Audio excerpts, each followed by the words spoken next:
शाबान मुअज़्ज़म का महीना है, जिसके अंदर रसूल अल्लाह सल्लल्लाहु ताला अलैहि वसल्लम, हमारे प्यारे आका करीम आका सल्लल्लाहु अलैहि वसल्लम, आप कसरत के साथ इबादत फरमाते हैं। इस माह मुक़द्दस में आप इबादत में, रोज़ों में कसरत फरमाते, बहुत ज़्यादा आप इबादत करते। वो किस वजह से? सहाबा किराम फरमाते हैं, इस वजह से उम्महातुल मोमिनीन भी फरमाती हैं कि नबी अलैहिस्सलातु वस्सलाम इस माह से इबादत का जो है वो अंदाज आपका बदल जाता, आप इबादत के लिए कमर जो है वो कस लेते। तो इसकी वजह ये थी कि आगे माह रमज़ान आने वाला है, रमज़ानुल मुबारक आने वाला, उसकी तैयारी के लिए नबी रहमत सल्लल्लाहु अलैहि वसल्लम अपनी उम्मत को तरगीब देते हैं कि इबादत के अंदर इजाफा कर दो, इबादत के अंदर इजाफा कर दो, नवाफिल के अंदर इजाफा कर दो, कुरान की तिलावत में इजाफा कर दो। तो इस माह मुक़द्दस में हुज़ूर अलैहिस्सलातु वस्सलाम खुद भी बहुत ज़्यादा कुरान पढ़ते और तरगीब देते, और खुद भी बहुत ज़्यादा रोज़े रखते। बल्कि हज़रत अनस बिन मालिक रज़ी अल्लाह ताला अन्हु रिवायत करते हैं कि नबी अकरम सल्लल्लाहु अलैहि वसल्लम कसरत के साथ जब रोज़े रखते तो मैंने पूछा, या रसूल अल्लाह सल्लल्लाहु अलैहि वसल्लम, रमज़ान के अलावा कोई महीना ऐसा नहीं जिसके अंदर आप ये शाबान से बढ़कर कसरत के साथ रोज़े रखते हों, बहुत ज़्यादा रोज़े रखते हों? तो नबी अलैहिस्सलातु वस्सलाम ने फरमाया, मैं इस वजह से जो है वो, जब आपने वजह जो है वो पूछी हज़रत अनस बिन मालिक ने, तो फरमाया इस वजह से कसरत करता हूँ क्योंकि ये महीना वो है जिसके अंदर अल्लाह रब्बुल इज़्ज़त के यहाँ दस्तावेज़ात, रजिस्टर, नामा अमाल पेश होते हैं। इस माह मुक़द्दस में अल्लाह की बारगाह में इंसान का रजिस्टर पेश होता है। वो रात भी आने वाली है शाबानुल मुअज़्ज़म की 15वीं रात, शब बरात, जो मंगल वाले दिन आने वाली है। फरमाया इस रात में, चूंकि इस माह मुक़द्दस के अंदर वो रात है जिसके अंदर अल्लाह की बारगाह में रजिस्टर पेश होते हैं, फरिश्तों की ड्यूटियां बदलती हैं, रिज़्क़ तक़सीम होता है, और उस रात के अंदर जो है गुनाहगारों की बख्शिश होती है और उनका नामा अमाल पूरे साल का पेश किया जाता है। तो फरमाया मैं ये चाहता हूँ कि जब मेरा नामा अमाल अल्लाह की बारगाह में पेश हो तो मैंने रोजा रखा हुआ, जब मेरा नामा अमाल अल्लाह की बारगाह में पेश हो तो मैं कुरान की तिलावत कर रहा हूँ, मैं जो है वो इबादत के अंदर मसरूफ हूँ। तो नबी अलैहिस्सलातु वस्सलाम तो रब के महबूब है, नबियों के सरदार है, नबियों के सुल्तान और इमाम है हुजूर अलैहिस्सलातु वस्सलाम। तो आप तो इबादत में कसरत करते, ये आपने उम्मत की तरगीब के लिए, उम्मत की तरगीब के लिए। नबी अलैहिस्सलातु वस्सलाम, नबी तो वैसे ही गुनाहों से मासूम होते हैं, उनसे गुनाह होता ही नहीं। फरिश्ते और नबी ये दो जातें हैं जो गुनाहों से जो है वो बरी हैं, जिनसे गुनाह सरजद ही नहीं होता और तसव्वुर भी नहीं बंदा कर सकता। लेकिन इसके बावजूद नबी अलैहिस्सलातु वस्सलाम हमारे लिए, उम्मत की तरगीब के लिए आप ये जो है वो आप जो है वो एहतमाम फरमाते, इस माह के अंदर कसरत के साथ आप रोजे रखते।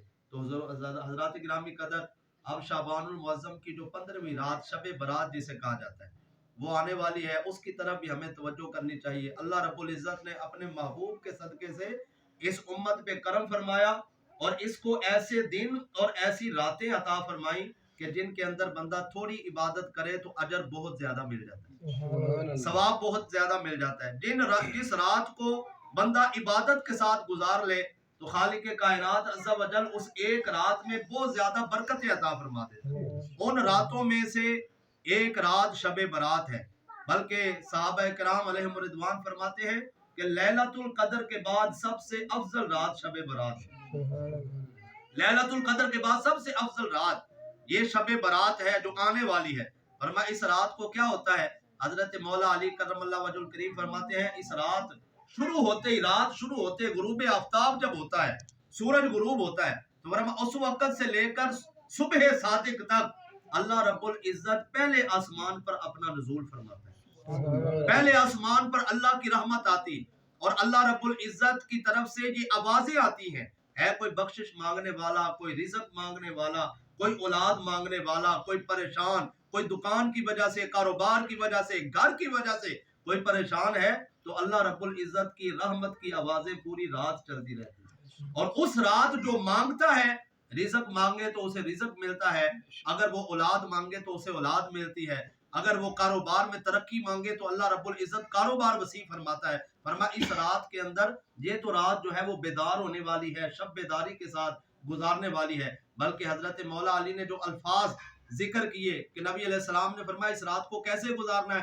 جو رات آنے والی ہے، یہ منگل والے دن شب برات، فرمایا یہ شرلیوں پٹاخوں والی رات نہیں، یہ جو ہے وہ ایسے نہیں کہ اس کے اندر جو ہے وہ ہم ایسے ہی چراغاں وہ کرتے پھرے اور یہ اس طرح کے کام کریں جو لوگوں کو نقصان دے۔ فرمایا یہ تو رات عظیم رات ہے، یہ تو عبادت والی رات ہے، اور اس رات کے اندر کیا کرنا ہے؟ نبی علیہ السلام نے فرمایا فقوموا لیلہا وصوموا نہارہا، فرمایا اس رات کے اندر رب کی بارگاہ میں قیام کرو، کھڑے ہو جاؤ، اللہ کی بارگاہ میں جو ہے وہ رکوع اور سجدہ کرو، عبادت کرو، اور فرمایا اس رات کو ایسے گزارو وصوموا نہارہا، اگلا دن آئے تو روزہ رکھو۔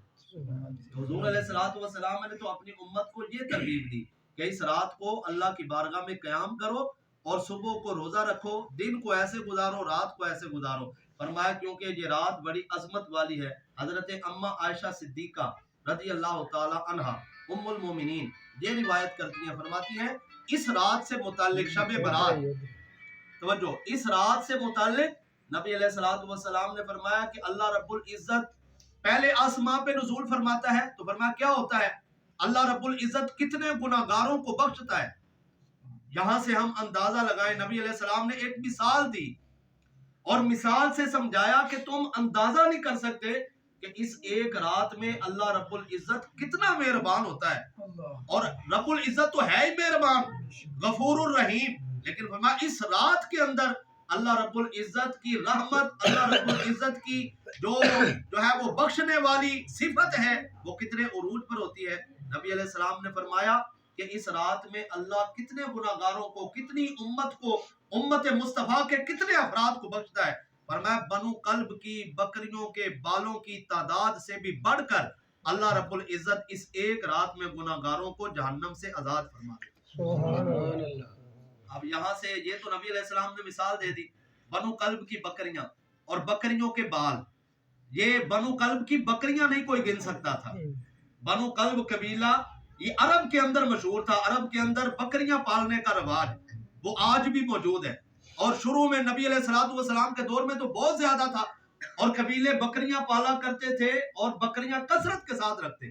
ان سارے قبیلوں میں، عرب کے سارے قبیلوں میں جو سب سے مشہور تھا بکریاں رکھنے میں اور کثرت بکریوں جو ہے وہ جن کے پاس بہت زیادہ بکریاں موجود تھی، وہ قبیلہ بنو کلب تھا، قبیلہ بنو کلب۔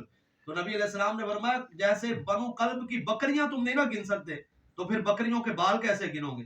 ایک ایک بکری کے کتنے بال ہوتے ہیں یہ بندہ نہیں گن سکتا۔ کیلکولیٹر والے حساب دان جو ہے وہ آج بہت جو ہے وہ ترقی کر گئے، لیکن بکری کے بال نہیں گن سکتے کہ بکری کے بال کتنے ہیں۔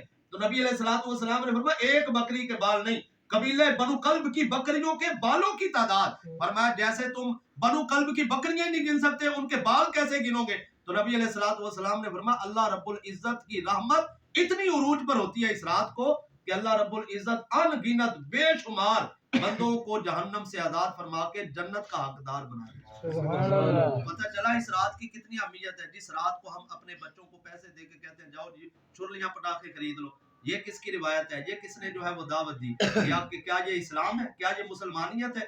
یہ چھرلیاں پٹاخے چلانا تو کافروں کا کام ہے، ہندوؤں کا کام ہے۔ ہم نے جو ہے وہ اپنی شادیوں میں بھی وہی رسمیں رکھی، اور ہم نے اللہ کی عظیم راتوں میں بھی وہی رسمیں رکھی، ہم نے اپنی شادیوں میں بھی وہی کام کیے، خوشی کے وقت بھی وہی کام کیے، اور ہم نے اللہ رب العزت کو ناراض کیا۔ اور جب شب برات آئی، اتنی عظیم رات، عبادت والی رات، تو ہم نے کیا جو پہچان کرائی اس رات میں؟ ہم نے اپنے ارد گرد جو عیسائی تھے، اپنے ارد گرد جو کافر تھے، ہم نے ان کو یہ بتایا کہ شب برات آئی ہے، چھرلیاں چلانی ہے، پٹاخے چلانے ہیں اور یہ اس طرح کے کام کرنے ہیں۔ نبی علیہ السلام نے تو اس سے منع فرمایا۔ یہ تو کام جو سب سے پہلے جس نے یہ پٹاخہ چلایا تھا اور اس طرح کا کام کیا تھا وہ نمرود تھا۔ وہ حضرت ابراہیم علیہ السلام کے دور میں وہ نمرود تھا جو پکا کافر اور جو اللہ رب العزت کے مقابلے میں رب ہونے کا دعوے دار ہو گیا۔ اس نے سب سے پہلے پٹاخہ چلایا تھا، وہ کافر تھا، تو اس کی رسم آگے جو ہے وہ چل رہی ہے، اور آج مسلمانوں کے اندر بھی وہ ساری چیزیں پائی جا رہی۔ جب تک ہم جو ہے وہ اس طرح نہ کر لیں ہماری وہ رسم پوری نہیں ہوتی۔ تو حضرات گرامی قدر، یہ اسلام دعوت نہیں دیتا، بلکہ اسلام کہتا ہے کہ اللہ کی اس عظیم راتوں کے اندر ہم عبادت کریں کثرت کے ساتھ۔ हमें शब बरात अल्लाह नसीब करे। सब कहें आमीन। शब बरात अल्लाह हमें नसीब करे। उस रात में अल्लाह हमें उनमें शामिल करे कि जिनकी अल्लाह ने बख्शिश फरमानी। उम्मत मुस्तफा के वो अफराद जो इस रात बख्शे जाते हैं, हम अल्लाह से दुआ करते हैं कि रब्बुल इज्जत हमें उनमें शामिल कर ले। शब बरात भी हमें नसीब हो और हमें फिक्र बरात भी हो। हमें अपने गुनाहों को सामने रख के उनसे तौबा करनी चाहिए। हजरात ग्रामी कदर, आज ये चूंकि 11वीं शरीफ है, एक बात हुजूर गौसे आजम की सुन ले, कितनी उनको जो है वो फिक्र बरात थी। बरात का मतलब होता है छुटकारा, जहन्नम से आजाद होना। शब बरात का मतलब वो रात जब जो है वो अल्लाह रब्बुल इज्जत गुनाहगारों को जहन्नम से आजाद करे। तो बरात, हमें फिक्र बरात भी हो कि या अल्लाह हमारे गुनाहों को बख्श दे, हमारी बख्शिश फरमा दे। हमारी ये फिक्र हो, सोच हो कि अल्लाह हमें भी बख्श दे, हमारे घर वालों को भी बख्श दे, हमारी औलाद को भी बख्श दे। तो ये हमारे असलाफ को कितनी फिक्र थी। हुजूर गौसे आजम रज़ी अल्लाह तआला अन्हु शेख सादी फरमाते हैं कि हरम के अंदर आप जो है वो हरम काबा जहाँ पे तवाफ होता है, काबतुल्लाह का तवाफ होता है, फरमा उस दौर के अंदर हरम काबा के अंदर पत्थर मौजूद थे। तो एक बंदा पत्थर पे सर रख के, नीचे सर रख के सजदे के अंदर अल्लाह रब्बुल इज्जत की बारगाह में गिड़गिड़ा रहा है और रो रहा है। फरमाया ऊंची ऊंची आवाज से ये सदाएं बुलंद कर रहा है, अल्लाह रब्बुल इज्जत से माफी मांग रहा है और ऊंची ऊंची आवाज से पुकार रहा है कि या अल्लाह मुझे कयामत वाले दिन बख्श देना, अगर तूने मुझे नहीं ना बख्शना तो या अल्लाह मुझे अंधा करके उठाना। या अल्लाह अगर मुझे नहीं बख्शना, मैं इस लायक नहीं कि मैं बख्शा जाऊं, तो फिर मुझे कयामत वाले दिन अंधा करके उठाना। और अर्ज कर रहे थे कि या अल्लाह क्यों, इसलिए अंधा करके उठाना कि मैं नेकों का सामना नहीं कर सकूंगा, नेकों का सामना नहीं कर सकूंगा। अगर मैं गुनाहगार हूं तो फिर मेरी आंखें भी सलामत रही तो मैं नेकों का सामना नहीं कर सकूंगा।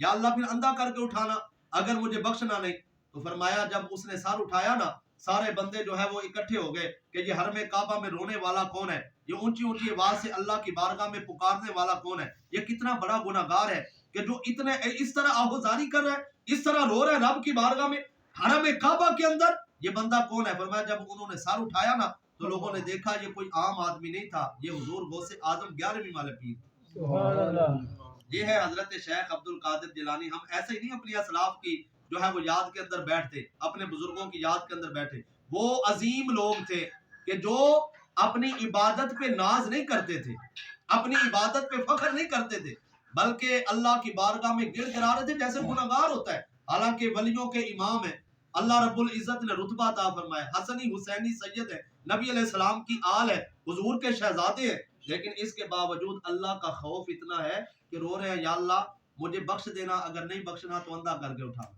तो ये है हुजूर गौसे आजम रज़ी, जिनको फिक्रे बरात है कि या अल्लाह हमारी बख्शिश फरमा। अल्लाह रब्बुल इज्जत आज हमें शबे बरात भी अता करे और हमें फिक्रे बरात भी अता करे। रब्बुल इज्जत खालिक कायनात अज़्ज़ व जल की बारगाह में दुआ है कि रब्बुल इज्जत हमारी हाज़िरी कबूल फरमाए। आखिर दावा या अनिल हम्दुलिल्लाह।